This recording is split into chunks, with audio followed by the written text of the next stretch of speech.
I was having a conversation with a young man, and, well, not just a young man, but people I work with. I say to them, you don't have to believe in gravity, but if you jump up, you will come down. So you don't have to believe in it. You don't have to believe in any of this stuff. This is the Buddhist said, don't believe me, see for yourself. And so when I was in college, people told me, yeah, George, you should meditate, you could do Tai Chi, you could do yoga. And I said, give me a brew and get out of my face, because I don't believe in any of that stuff. But when my butt got on fire, what I call the AOF method of motivation, what is that? AOF, ass on fire. So my ass was on fire. I said, well, maybe I should check that stuff out. Let me see if it'll work. And so for me, and that's the same, I work with a lot of people. They say, oh, I want to be like Mike. Then I said, okay, this is what it takes to be like Mike. And they say, I don't want to be like Mike. I ain't in that much of, there's no sense of urgency. And so just realizing that there's a sense of urgency and realizing that even to the degree that when I was first teaching, I wanted to teach at IMS, CIMC, and Spirit Rock wasn't there yet. And so I could have really got upset that I wasn't able to teach there. But I was lucky enough to know from my practice, and my first teacher, Larry Rosenberg, used to say to me, first he approached me and said, oh, you should teach. And I said, I don't want to teach. He said, that's why you should teach. And so he would give me these little things, and he said, okay, when somebody asks you to teach, you teach. Even if no one shows up, you teach. So when I lived at the Meditation Center in Cambridge for 6 years, we used to get requests from all different places. It could be from, it was 9X at the time, or Ma Bell. It could be some detention center. It could be some company. And I was the one that went out and made house calls. I would go out, and I would work with them. I would teach them this stuff, but I couldn't really teach it to them the way that it was offered in the center, because most of those folks didn't have an hour. And if I didn't offer something that was practical and accessible to them right away, why would they do it? And so I created my own little niche, and I remember having my first interaction with Jack, and Jack told me, and he said, whoa, you've been teaching and you've been doing stuff and on your own. And I said, yeah. I said, I have been. And it's interesting because I was just sharing with Jack this morning. I wrote a book in 2000, and when did it come out? 2015, I think, 4 years ago. And Jack has been getting on me to do a book for 20 years. And at some point he said to me, they're not going to know who Kobe and Michael are if you keep waiting to write a book. So you need to write a book. And so at some point, I did write a book, but I'll tell you a story about it because it's interesting, because in my mind, why should I write a book? There's all these amazing books, especially from Jack, that are already out there. Why should I write a book? Well, it wasn't until I was part of this program. There was the 60 Minutes did a program on mindfulness, and I was one of the 21 participants. And we were on the stage on the day last day or the day before we were to end the retreat, and Anderson Cooper asked us all, what's to stop people from taking mindfulness and exploiting the employees? And no one had an answer. I had an answer, but I said, I can't give them an answer in 5 minutes, so what can I do about that? Well, I need to write a book. So here's the interesting thing about me. I couldn't write the book for me, but I could write the book to be a service to help others. And so I decided at that time, okay, I'm going to write the book. And then the next day after we left Monday morning, and when I went in San Francisco to meet a friend, and she brought the publisher of Parallel Express, because she worked for Parallel Express. And when I had the luncheon, at that lunch, they offered me a book deal. And then we ended up writing a book, I think, less than a year. I had a lot of transcribed notes. As you see, I'm recording this. I record everything. And so that's how things happen. The best way to write a book is not to try to write a book. And so that's my thing. And so when I go into places, like when I went in to work with the Bulls, I had to just meet them where they were and say, okay, how can I be of service? And I did that. And the main thing was, I saw them as whole people. That's the thing that really connected me with Phil. He always, because they had just won 3 championships. He's looking at the whole person. He's not looking at a basketball player. And he said, okay, they have the stress of success, so I want you to come in and help them deal with the stress of success. In the meantime, Michael Jordan retired, and they went full-blown crisis. So I had to talk to them about this idea that you can look at it, and this is what we know. The research says that the elite performers, the people who say yes to life, they look at a crisis as an opportunity. And it's something to challenge ourselves. Okay, it's going to challenge. I'm going to find something out about myself if I relate to it in a certain way. So that's what I encouraged them to do. And then we had a year and a half where we struggled, and then we ended up winning 3 more championships. But it was this idea of being present for life. I call it the 4 A's: accepting awareness. Okay, here's where we are. Michael ain't here. And accepting that. And then what's the compassionate action? To be the best, to see what we can do. Somebody needs to step up. And, we don't, all we need to do is be a little bit better today than we were yesterday, and we keep evolving that way. And so that's what I shared with them, to do that. And of course, when Phil left the Bulls and he went to the Lakers, he asked me to come with him. And so he took a year off, and then the first 3 years with the Lakers, we won 3 more championships. And so I didn't know this until after the fact, when I was writing my experience for, working with clients, that we won 6 NBA championships in 7 years. I said, whoa, that's pretty special. But you know something? I don't remember any of that stuff. I just remember today, the next day. Okay, we win a championship. Okay, we'll celebrate for a couple of weeks. Then we got to get busy. Then we got to get back to it. So being in the moment is really powerful, and that's what we were able to do. Then it took us a while before 2009 and 10 when we won 2 more. But it's the same with every group that I work with. When I went into the prisons, that was interesting. I go in there, and sometimes I would have to sweep the floor and mop it before we could practice. But I went in there, and the correction officers would give me a hard time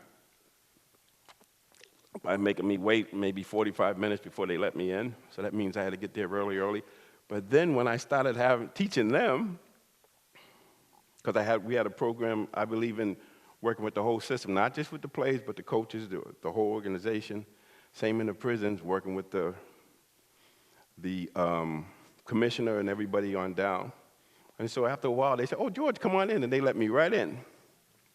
But it's because I was giving them a little love, just attention. That's all they wanted, was for me to see them as whole people, just like I saw the inmates as whole people.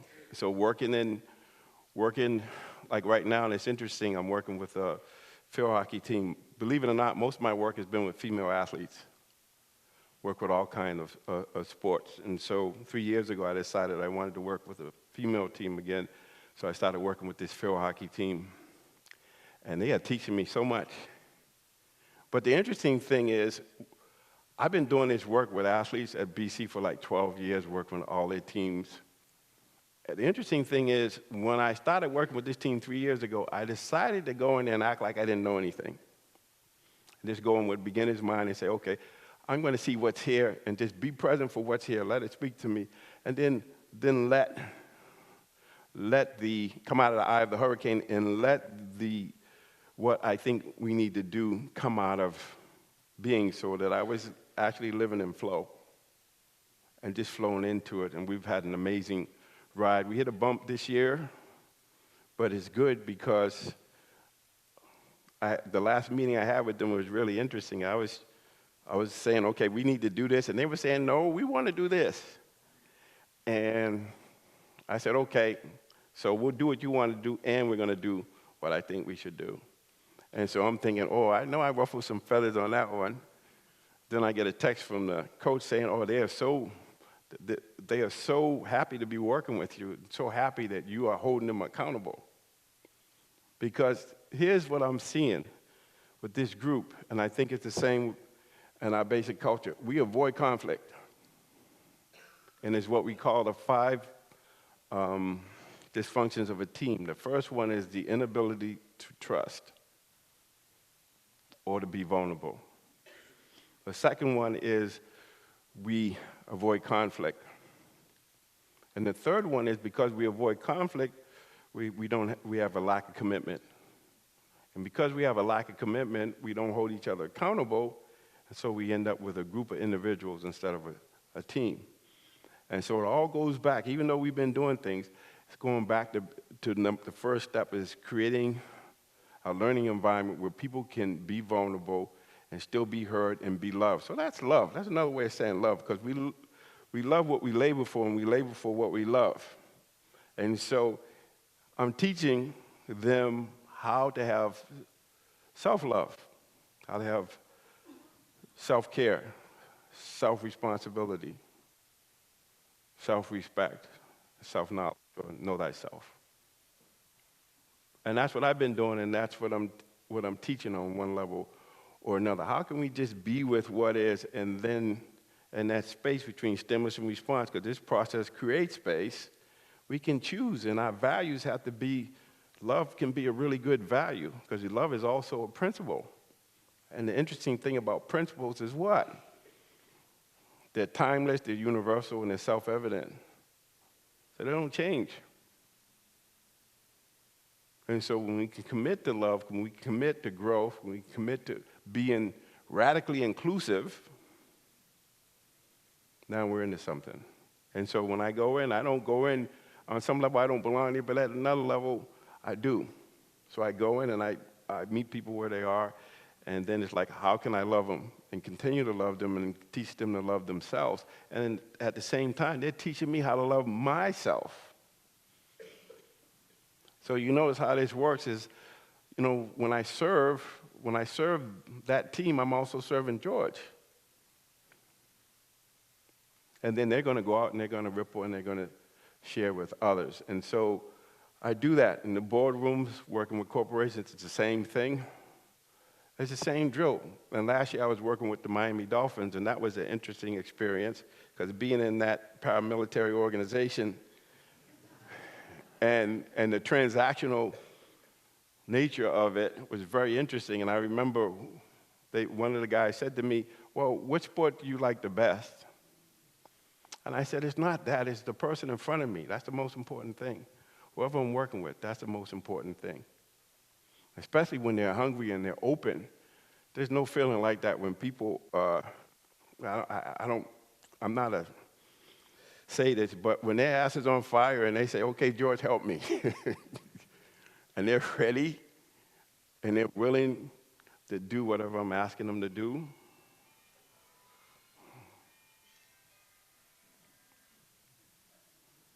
That's a good, interesting way of pausing. So here's the thing, and that's what I would teach. As a matter of fact, that when you're teaching, I don't know if you notice it, or when you're doing things, stuff happens. And it's, can we react or respond to it? And so for me, when something like that happens, it's a reason, it's an opportunity to just pause. So thank you for waking me up. Thank you for getting me some space. And so that's the power. It's like, so I need to be, if I want love, I have to be loving. If I want kindness, I have to be kind. It's really simple. I was working with this young client of mine, and I said to him, okay, so if you want respect, you got to be respectful. And you know what he said to me? I learned that in kindergarten. But he forgot. So how many of us have forgot what we learned in kindergarten? As a matter of fact, there's a book out that said, all I need to learn, I learned in kindergarten. And that's true. We learn this stuff. We know this stuff, but we can forget it because we get focused on out there or letting the world or somebody tell us who we are instead of us deciding who we are being.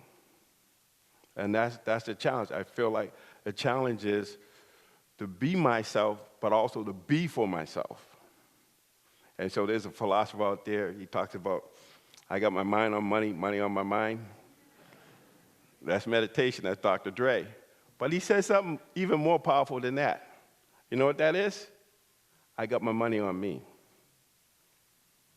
Do we have our money on us? That's love.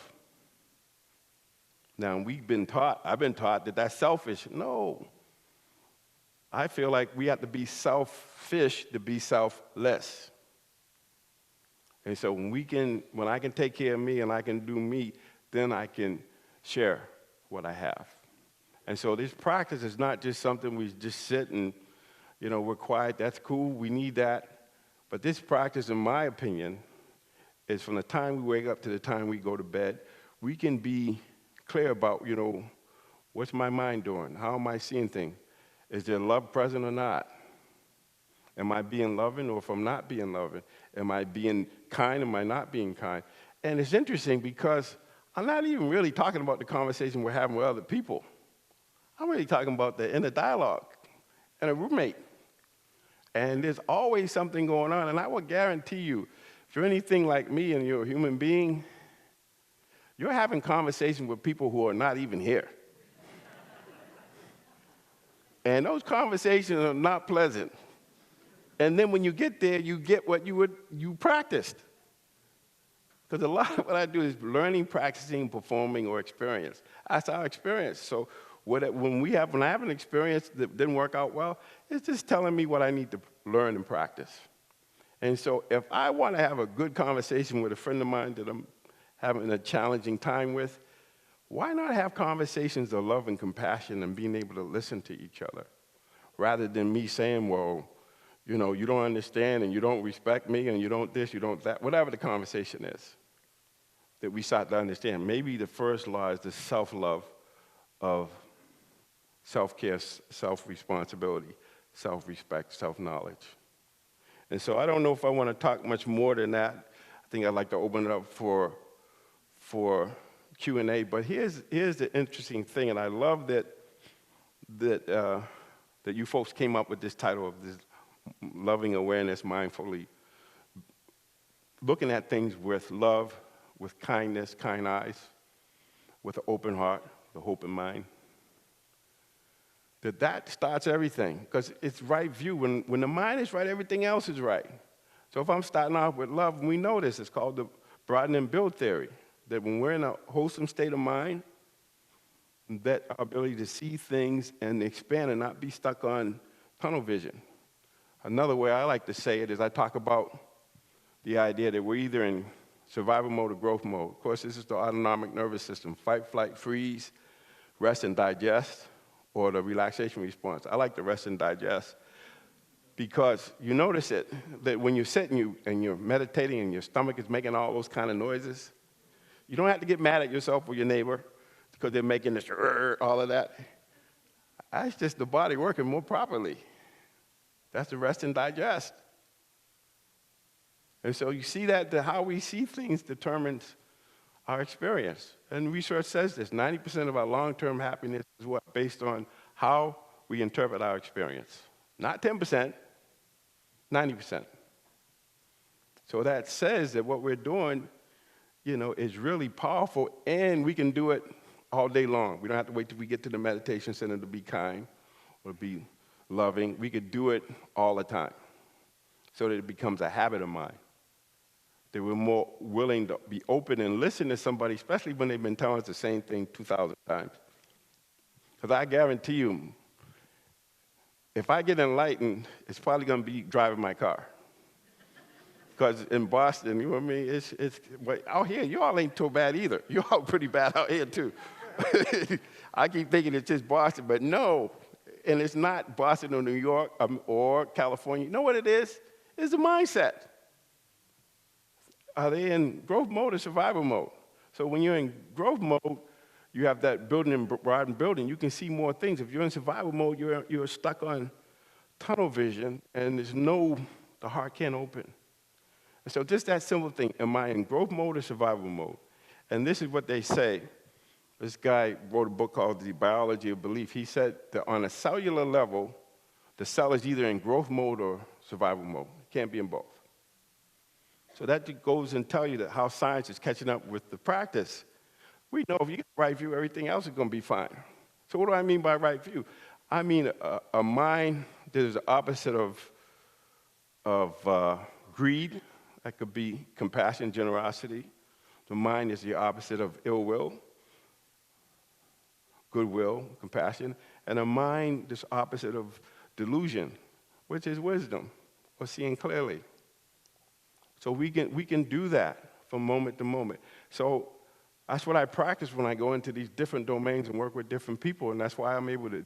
Why? Because it's the same joke. Can I be present, and can I be loving, and can I be honest, and be real at the same time, going in there to be a service, not to serve myself. So I think I'll end it there. I think I got about 12 minutes for questions. Thank you. Thank you.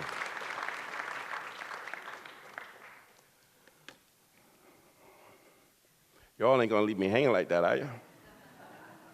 Come on now, you all got something. Okay, there's a hand over here. So she gets the first assist. Thank you. Thank you, George. I have a question. The people that you work with when you work with the teams or in any other venue situation, do you find that they they develop a meditation mindfulness practice in their lives outside of what you do with them as a team? Do they take this out in their lives as well? Some do, some don't. And it's interesting because I look at it this way. So does everyone hear the question? Do they practice this or not? I learned a long time ago, that's none of my business. I'm Johnny Appleseed. I'm walking around and I'm just planting seeds. Wherever they take root, they take root. And if they don't, they don't. But my job is just to plant the seeds. And if they can get it, they can get it. Because my experience is when I go in and I say, okay, I'm going to fix you, and my self-worth is tied up with you meditating, that's not a good place to be. It's like the coaches when they want it more than the players. We got a name for that. We call that burnout. So it's not about that. It's offering them, but also seeing what works and what doesn't. So that's why I think one thing that I think I could do better or might be more helpful is to actually sit with people. I mean, Jack's been teaching this for years. Sit with them or really talk to them about how they're applying the practice so we can do some correction. Because I believe in this tradition, we are so adverse to ambition that we're not really comfortable evaluating how our practice is going and evaluating. And it's interesting because one of the things I learned that Larry Rosenberg told me, he said that I could tell when my practice is getting better because the 5 spiritual powers will be growing. Faith, mindfulness, right effort, right concentration, and wisdom. That those qualities would grow. And of course, the other thing is, it's interesting because even when I worked at the Center for Mindfulness and we did the 8-week stress reduction clinic, I talked to somebody and they said, well, nothing's really changed. I talked to their wife. Oh yeah, they're way different. So on some level, what do we mean by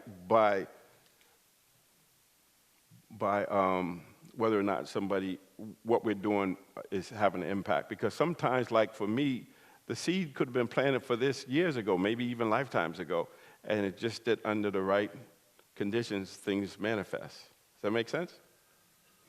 Okay. Yes, you have a hand right here.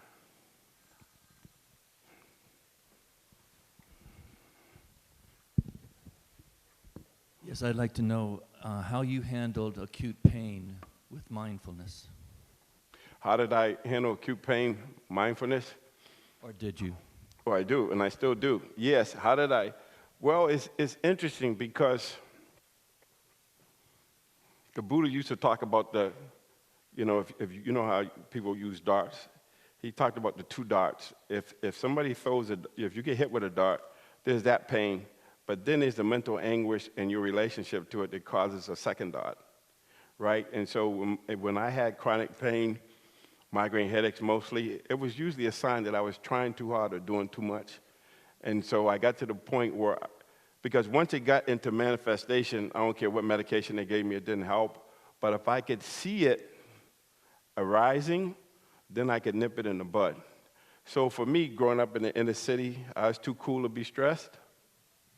So I said, man, I'm chilling, everything's all right. And my body would be saying, I don't know about you, dude, but your ears, your shoulders up around your ears, there's some stress in here.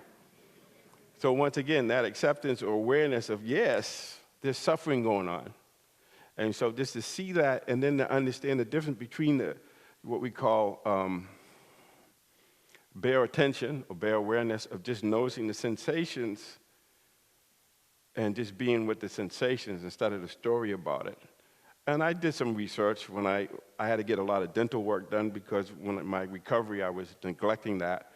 And I remember going into the dentist's office and I was thinking about it, and the drill sound went on, and he hadn't even touched my tooth, and I was like, I was recoiling, and then I said, okay, relax, just open up a little bit more. And what I noticed was it was just pressure.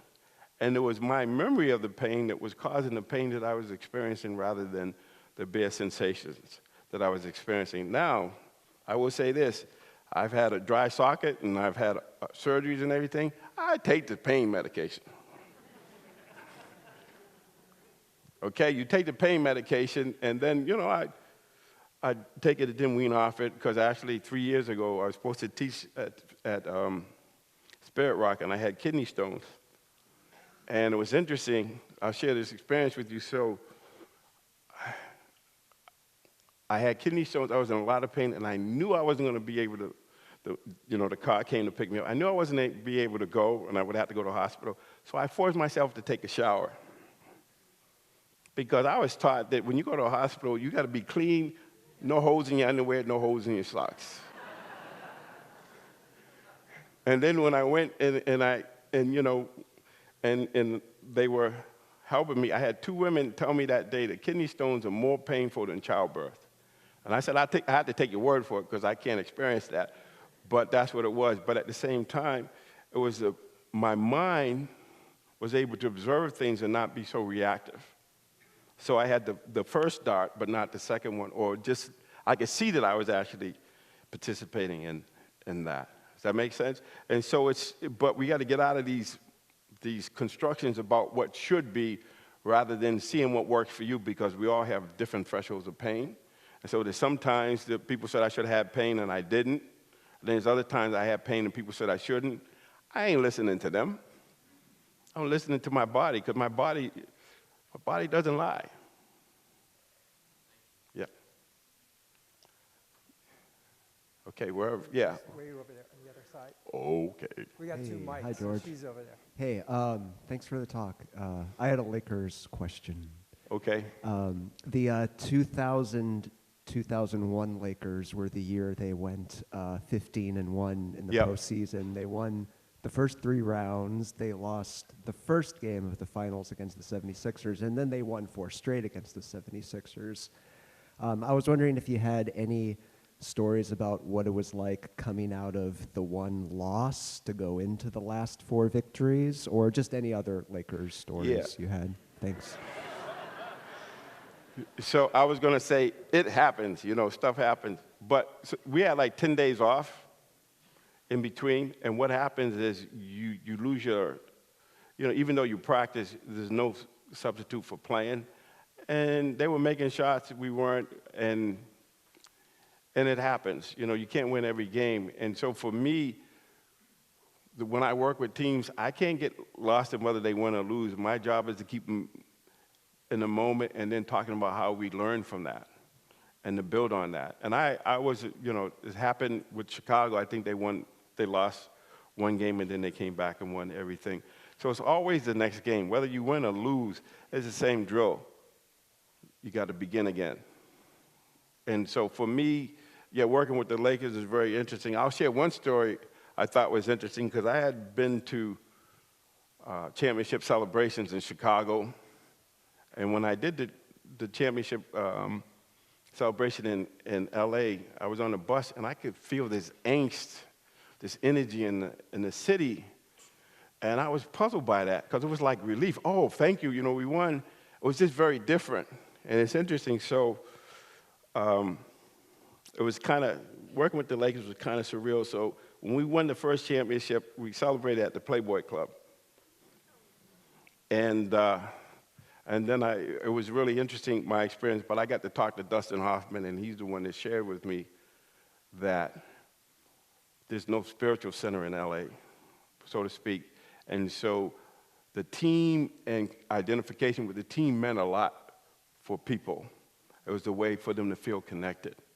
So winning a championship. So you can see how sports sometimes can help us get connected with something bigger than ourselves, but also because we're going beyond what normal limits are. There's something that speaks to our spirit when we see people go beyond the norm, right? And so I think, so with that, in my experience, it was just different. But it was, I've been fortunate.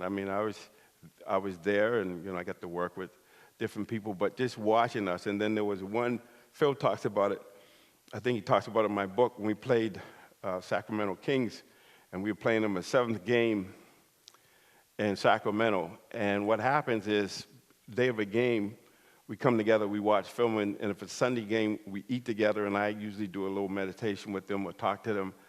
And so this particular time, everybody was in their seat like 5 minutes before they were supposed to, ready to go. And so it took an overtime to win that game, and Shaq made all his free throws coming down the stretch.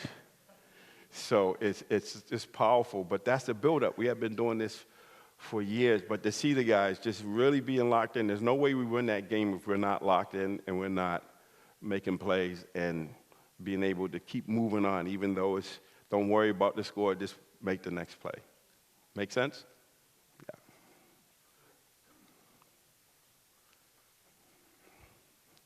Thank you. Thank you for being here, Okay. George. This is the last one.